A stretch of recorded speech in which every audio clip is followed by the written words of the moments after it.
Good morning and welcome to Dialogue on 1240 AM and 102.7 FM KBIZ. Ellis here with you in our beautiful studios in rainy downtown Ottumwa. We're brought to you in part by the Good Samaritan Society on Chester Avenue in Ottumwa, dedicated to sharing God's love through the work of health, healing, and comforts. Visit good-sam.com. We have a correspondent. First up, we will be joined by Gabriella Hoffman. She is a political columnist, an award-winning writer, and a commentator of Young Voices. Gabriella, good morning. How are you? Good morning. I'm well. How about yourself? I'm doing just fine. I appreciate you joining us this morning. It looks like the Pennsylvania primary race, Republican primary race between Dr. Mehmet Oz, McCormick, it sounds like it's going to be coming down to a recount. Is there any takeaways you can take from that race? It's really interesting what materialized in Pennsylvania, in the Keystone State. I have some friends that live there. I wanted to get their input, and they didn't really offer anything to me, but they said it's a race that you're going to want to watch. But the Keystone State is really interesting. It swings back and forth between Democrats and Republicans. You see statewide there's an appetite to have Republican politics, and then obviously you have Democrats in control, and there's kind of this fight between the Democrat positions, the top three positions, all run by Democrats, in the state legislature, which is Republican-controlled. You've seen Republicans and Pennsylvania voters vote in to stop kind of the excesses of COVID policy recently. So there is an appetite to have Republicans dominating all across the board, whether state level or even the federal level through the U.S. Senate. So that's really interesting in terms of, let's say, the president's endorsement.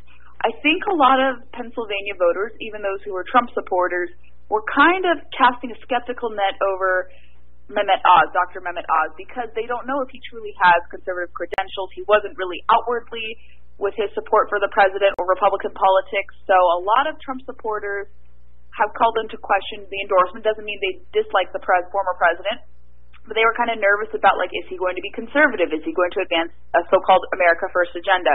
That's why you see the takeaway from the race so far being such a nail-biter, especially between Oz and McCormick, and then also with Kathy Barnett being in third. So I think there was a lot of openness in Pennsylvania. It was wide open.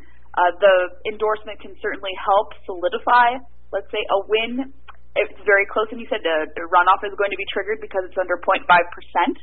So we don't know what will happen, but from what I've read, and this could be debatable, of course, but some of the outstanding absentee ballots are coming from Allegheny County and some of these counties that are more favorable to Dave McCormick.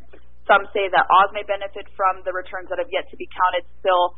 So it's a nail-biter, but it really is interesting how the former president's endorsement plays into it.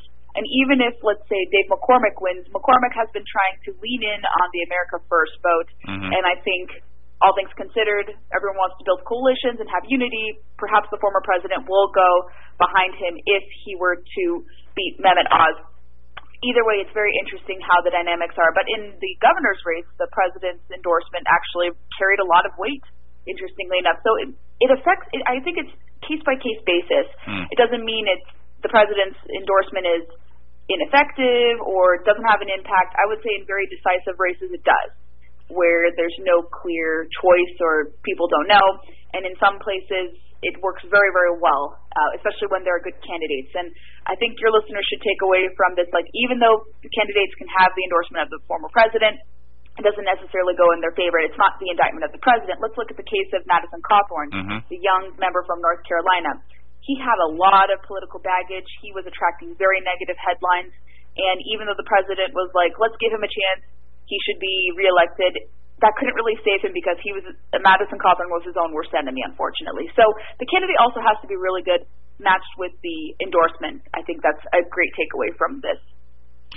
So what, I guess, as we look nationwide, is it still trending towards a red wave, or is it still too early to make that prognostication? According to recent reports, I had just actually wrote an article today for Town Hall, a little separate from my work with Young Voices, but all very similar. The generic ballot still favors Republicans, I think, by an 8% margin. So if all things go to plan, if the Biden administration continues to double down on these very cost-prohibitive policies that are very, very extreme, And I've talked to regular people across the country, friends of mine who are not political even, and they said, I'm paying 30 cents more per gas up from last week. So people are feeling the impact of these policies, even though they're not political, and they may lean more to the left. So I think people will vote with their pocketbooks if Republicans don't fumble. I don't think, let's say, the court cases coming from the Supreme Court will have a measurable impact. I still think inflation, energy costs, and kitchen table issues will impact voters' choices going into the November election more so than, let's say, divisive social issues like abortion at all stages. But I think, if the Republicans are effective, they craft a message, and they're not just being the opposition party. If they actually offer a plan like, how are you tackling inflation? Here's what we plan to do when we take control of Congress. I think they can be really effective as long as they don't fumble.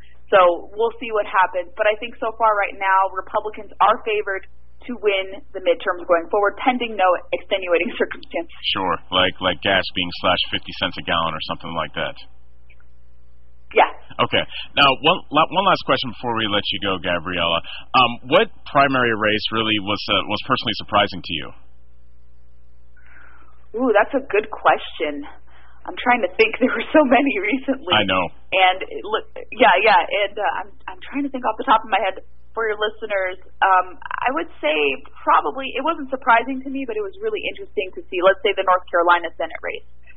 We saw the former governor of North Carolina trying to rehabilitate his political career, and he was a conservative when he was a governor, but he kind of fell into the trap of the left, and he thought he could, win favor, curry favor.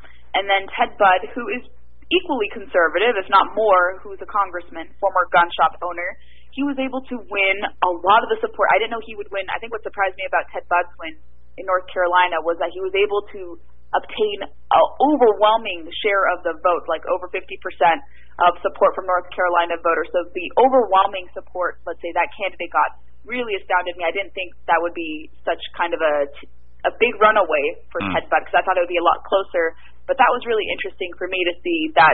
And also, he's not just appealing to America First principles. He's also kind of hearkening back to traditional conservative stuff and wanting to appeal to moderates and centrists while still being and running as a conservative. So I think he was able to probably bring on a lot of people, really tap into a message in North Carolina. So I was surprised by how big away the margin was that he ran away with winning. Gotcha.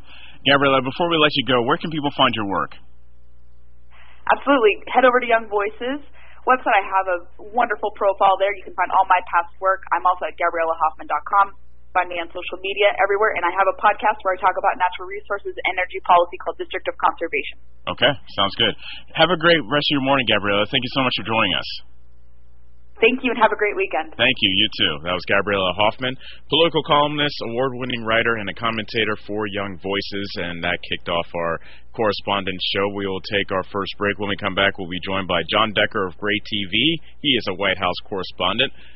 We have a lot to talk about as far as the Biden administration is concerned. You're listening to Dialogue on 1240 AM and 102.7 FM KBIZ.